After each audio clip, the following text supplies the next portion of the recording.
உண்மையை சொல்லிக்கொள்ள வேண்டுமாக இருந்தால் மத்திய கிழக்கினுடைய போர் நிலவரம் என்பது மிக மோசமானதாக இருக்கிறது. சமாதான உடன்படிக்கை என்பது பேச்சளவில் இருந்தாலும் இரண்டு நாடுகளும் மாறி மாறி தாக்குதல்களை நடத்திக் கொண்டிருக்கிறார்கள். உலகத்தினுடைய சமாதானம் எங்கே? உலகத்தினுடைய சாந்தி எங்கே? உலக பொருளாதாரத்தினுடைய முடிவு எங்கே இருக்கிறது?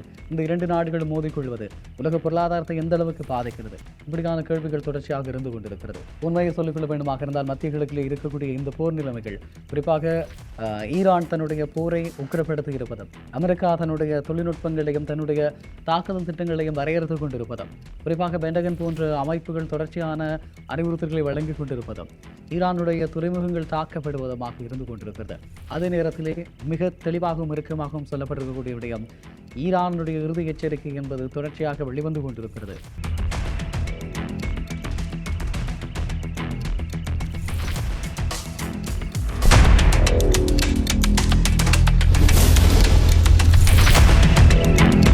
ஒளி படைத்த கண்ணும் உறுதி கொண்ட நெஞ்சும் வழி கடந்து வரும் நிதர்சனத்தின் தளம் அதிர்வு.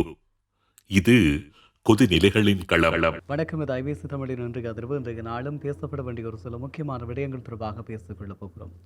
மத்திய கிழக்கில் என்ன இப்போது இடம்பெற்றுக் கொண்டிருக்கிறது? உண்மையில் சொல்லப்படுகின்ற தரவுகள் உண்மைதானா? அதாவது அமெரிக்க கப்பல்கள் பற்றி அறிகிறதா? ஈரானுடைய தளங்களை அமெரிக்கா தாக்கி அழித்துக் கொண்டிருக்கிறதா? வெளியிலே போர் நிறுத்தம் என்கின்ற ஒரு பேச்சு இருந்தாலும் உள்ளே என்ன நடந்து கொண்டிருக்கிறது? வாருங்கள் விரிவாக பார்க்கலாம். உண்மையை சொல்லிக்கொள்ள வேண்டுமாக இருந்தால் மத்திய கிழக்கினுடைய போர் நிலவரம் என்பது மிக மோசமானதாக இருக்கிறது. சமாதான உடன்படிக்கை என்பது பேச்சளவில் இருந்தாலும் இரண்டு நாடுகளும் மாறி மாறி தாக்குதல்களை நடத்தி கொண்டிருக்கிறார்கள். உண்மையில் ஒரு விடயத்தை தான் சொல்ல வேண்டும், இஸ்ரேல் மாத்திரம்தான் தாக்குதலை நிறுத்தி இருக்கிறது. ஆனால் இந்த பகுதிகளிடம் வருகின்ற பிரச்சனை என்பது என்னவென்றால், ஹார்மோஸ் நீரிணையை யார் தங்களுடைய கட்டுப்பாட்டுகள் வைத்திருப்பது? ஈரான் கேட்கிறது தான் தொடர்ச்சியான ஒரு ஆதிக்கத்தை இங்கு செலுத்த வேண்டும் என்று. அதனை தவிர்ப்பதற்கான முயற்சிகளை அமெரிக்கா மேற்கொண்டு கொண்டிருக்கிறது. ஆப்ரேஷன் ஃப்ரீடம் உங்களுக்கு தெரியும். இந்த நடவடிக்கை ஆரம்பிக்கப்பட்டு 36 மணி நேரங்களில் ஏன் டொனால்ட் ட்ரம்ப் வாபஸ் பெற்றார்? இப்படியான நிறைய கேள்விகள் இருக்கிறது. அதே நேரத்தில் ஈரானுடைய தரைத்தளங்களின் மீது அமெரிக்க வான்படைகள் தாக்குதல் நடத்தி வருகிறதா? உண்மை என்ன? உலகத்தினுடைய கண்களுக்கு அமெரிக்காவினுடைய பக்கம் இழப்புகள் ஏற்படுவதாக சொல்லப்பட்டாலும் ஈரானுடைய பக்கமும் இழப்புகள் இருக்கிறது என்பதும், ஈரான் எந்த அளவுக்கு இழப்புகளை சந்தித்திருக்கிறது என்பதும் இங்கு பேசப்பட வேண்டிய ஒரு முக்கியமான விடயமாகும். இந்த நிலையிலே தான் தொடர்ச்சியாக நாங்கள் பேசிக்கொள்ளப் போகிறோம். குறிப்பாக தொடர்ச்சியாக நீங்களும் கருத்துக்களை பகிர்ந்து கொள்ளுங்கள். உங்களுடைய கருத்துக்கள் எப்படியான நிலைப்பாட்டில் செல்ல போகிறது? இதுதான் 3ஆம் உலக மகா யுத்தத்தினுடைய ஆரம்பமா? இப்படி நிறைய கேள்விகள் இருக்கிறது. ஒரு பரந்த பெரிய பிராந்திய போருக்கு மாறப்போகிறதா என்ற கேள்வியும் இருந்து கொண்டிருக்கிறது. நாங்கள் ஏற்கனவே சொல்லியிருக்கிறோம், அதாவது ரஷ்யாவினுடைய அபாயகரமான கண்டம் விட்டு கண்டம் பாயுகின்ற ஏவுகணையும் ஈரானுக்காக வழங்கப்படலாம் என்கின்ற நிலையில் இந்த விவகாரங்களை எப்படி நாங்கள் எடுத்துக்கொள்வது? எப்படியான போர் முறைக்கு இந்த உலகம் மாறப்போகிறது என்பதை பொறுத்திருந்துதான் பார்க்க வேண்டும். வாரங்கள் அண்மையில் கிடைத்திருக்கக்கூடிய தரவுகளை பார்க்கலாம். குறிப்பாக ஈரானுடைய உறுதியான நிலைப்பாடு இந்த போர் தொடர்பாகவும் அல்லது தன்னுடைய இறமையை தன்னுடைய கௌரவத்தை காப்பதிலே ஈரான் உறுதியான நிலைப்பாட்டை பெற்றிருப்பதாக சொல்லப்படுகிறது. குறிப்பாக அமெரிக்காவினுடைய அமைதி திட்டத்திற்கு ஈரான் தனது அதிகாரபூர்வமான பதிலை பாகிஸ்தான் வழியாக வழங்கி இருக்கிறது.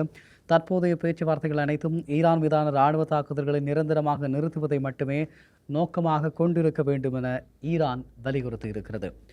மறுபுறமாக அணுசக்தி தொடர்பான பேச்சுவார்த்தைகளை இப்போதைக்கு நடத்த முடியாது எனவும், போர் நிறுத்தம் மற்றும் பாதுகாப்பு உறுதிமொழிகளுக்கு பிறகு அதை பற்றி பேச முடியும் எனவும் ஈரான் தெளிவுபடுத்தியிருக்கிறது.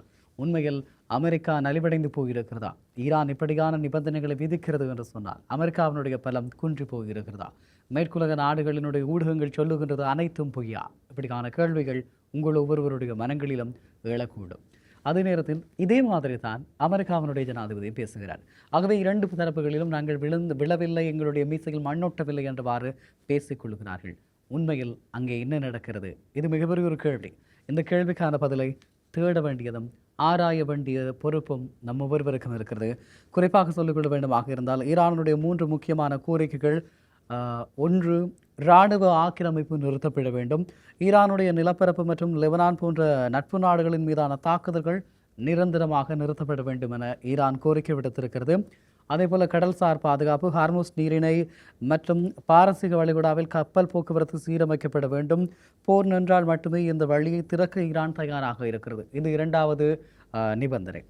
மூன்றாவது நிபந்தனை தடைகள் நீக்கப்பட வேண்டும். அமெரிக்கா விதித்திருக்கக்கூடிய பொருளாதார தடைகள் மற்றும் கடல்சார் முற்றுகைகள் நீக்கப்பட வேண்டும் என்பது அமெரிக்காவின் மீது ஈரான் விதித்திருக்கக்கூடிய மூன்றாவது நிபந்தனையாக இருக்கிறது.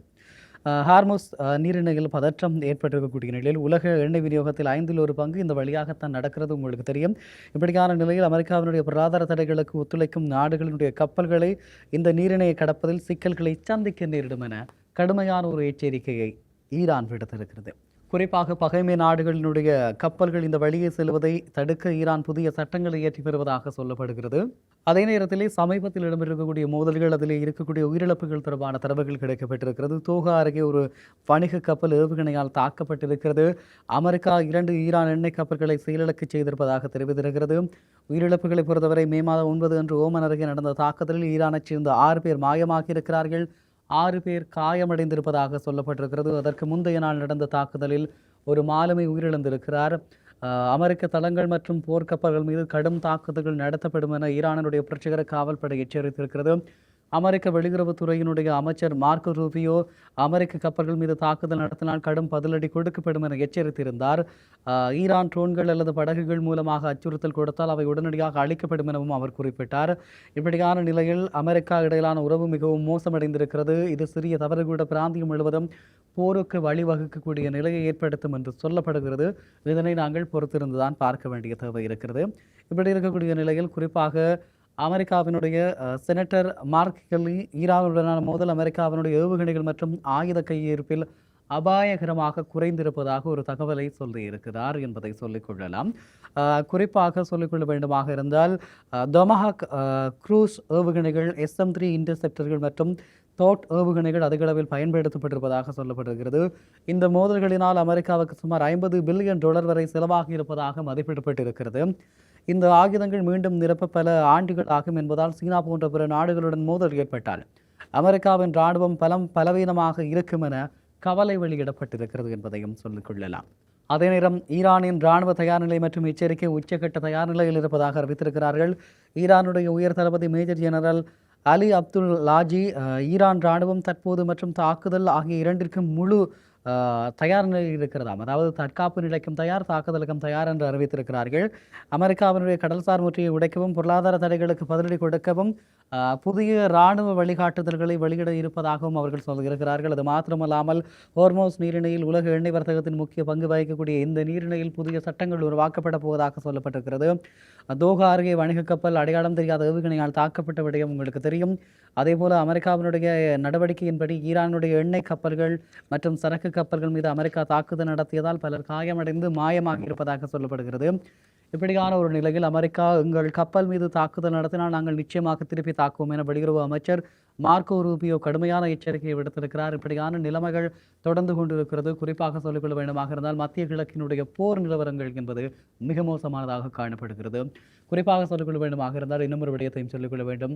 ஈரானுடைய தரப்பு புதிய தாக்குதல் முறைகளையும் புதிய கள்ளங்களையும் வெளிப்படுத்தப் போவதாக சொல்லியிருக்கிறார்கள்.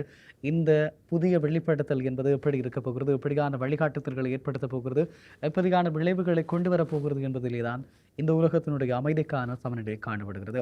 மத்திய கிழக்கை பொறுத்தவரை இப்போது புதிய சமநிலை போர்களை உருவாக்குவதற்கான நடவடிக்கைகள் மேற்கொள்ளப்படுகிறது. பயங்கரமான ஆயுதங்களை காட்சிப்படுத்தி கொண்டிருக்கிறார்கள். குறிப்பாக தங்களுடைய நீர்மூழ்கி கப்பல்களை வெளி தெரியும் வகையிலே ஹார்மோஸ் நீரிணை பகுதியில் நிறுத்தி வைத்திருக்கிறார்கள். அது மாத்திரமல்லாமல் ஹார்மோஸ் நீரிணை பகுதியில் எங்கும் முழுவதுமாக கடல் கன்னிவெடிகள் விதைக்கப்பட்டிருக்கிறது. மறுபுறமாக அகோரமாக அழிக்கக்கூடிய டால்பின்களுடைய தற்கொலை படைகள் தயார் செய்யப்பட்டிருக்கிறது. குறிப்பாக விசேடமாக அமெரிக்க கப்பல்களை தாக்குவதற்கு என்று டால்பின்களுக்கு பயிற்சி அளிக்கப்பட்டிருக்கிறது. டால்பின்களிடம் தற்கொலை குண்டுகள் பொருத்தப்பட்டிருக்கக்கூடிய டால்பின்கள் அமெரிக்க கப்பல்களை நோக்கி சென்று அவை அந்த தாக்குதல்களை மேற்கொள்கிறது. உங்களுக்கு தெரியும், மனிதர்களை விட உணர்திறன் மிக்க டால்பின்கள் இந்த தாக்குதல்களில் பயன்படுத்தப்படுகிறது. உலகத்தினுடைய பல்வேறு போர்களிலே பல்வேறு விலங்குகள் பயன்படுத்தப்பட்டிருக்கிறது. அப்படியாக மத்திய கிழக்கு போரிலே இப்போது டால்பின்கள் பயன்படுத்தப்படுகின்ற விடயம் மிகவும் ஒரு பாரதூரமான விடயமாக பார்க்கப்படுகிறது. ஆகவே உலகத்தினுடைய சமாதானம் எங்கே, உலகத்தினுடைய சாந்தி எங்கே, உலக பொருளாதாரத்தினுடைய முடிவு எங்கே இருக்கிறது? இந்த இரண்டு நாடுகளும் மோதிக்கொள்வது உலக பொருளாதாரத்தை எந்த அளவுக்கு பாதிக்கிறது? இப்படியான கேள்விகள் தொடர்ச்சியாக இருந்து கொண்டிருக்கிறது. உண்மையை சொல்லிக்கொள்ள வேண்டுமாக இருந்தால் மத்திய கிழக்கில் இருக்கக்கூடிய இந்த போர் நிலைமைகள், குறிப்பாக ஈரான் தன்னுடைய போரை உக்கிரப்படுத்தி இருப்பதும், அமெரிக்கா தன்னுடைய தொழில்நுட்பங்களையும் தன்னுடைய தாக்குதல் திட்டங்களையும் வரையறுத்து கொண்டிருப்பதும், குறிப்பாக பென்டகன் போன்ற அமைப்புகள் தொடர்ச்சியான அறிவுறுத்தல்களை வழங்கி கொண்டிருப்பதும், ஈரானுடைய துறைமுகங்கள் தாக்கப்படுவதுமாக இருந்து கொண்டிருக்கிறது. அதே நேரத்திலே மிக தெளிவாகவும் இறுக்கமாகவும் சொல்லப்பட்டிருக்கக்கூடிய விடயம், ஈரானுடைய இறுதி எச்சரிக்கை என்பது தொடர்ச்சியாக வெளிவந்து கொண்டிருக்கிறது. அமெரிக்கா ஒரு பாரதூரமான நிலையை எதிர்கொள்ள வேண்டும் என்று அவர்கள் சொல்லுகிறார்கள். உண்மையில் இது எப்படி மாறும், எப்படியான நிலைவுகளை ஏற்படுத்தும் என்பதை நாங்கள் பொறுத்திருந்து தான் பார்க்க வேண்டும். இன்னும் ஒரு விடயத்தையும் தெளிவாக சொல்லிக்கொள்ளலாம். ஆரம்பிக்கப்பட்ட 36 நடத்தியாளங்களிலே ஆப்ரேஷன் ஃப்ரீடம் ஏன் பின் நகர்த்தப்பட்டது என்ற கேள்விக்கும் பதில் கிடைத்திருக்கும் என்று நம்புகிறேன். அதாவது தங்களுடைய கப்பல்களுக்கான பாதுகாப்பின்மை ஒரு மிகப்பெரிய காரணமாக இருக்கிறது. நட்பு நாடுகளினுடைய ஆதரவின்மை ஒரு காரணம். அங்கே விதைக்கப்பட்டிருக்கக்கூடிய கடல் கன்னிவெடிகள் இன்னும் ஒரு புறம்.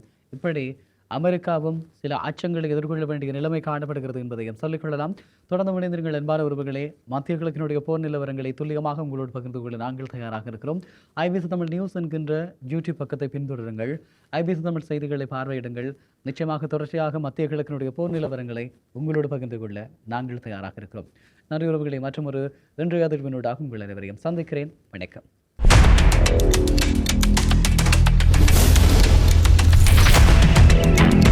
ஒளி படைத்த கண்ணும் உறுதி கொண்ட நெஞ்சும் வழி கடந்து வரும் நிதர்சனத்தின் தளம். அதிர்வு இது கொதிநிலைகளின் களம்.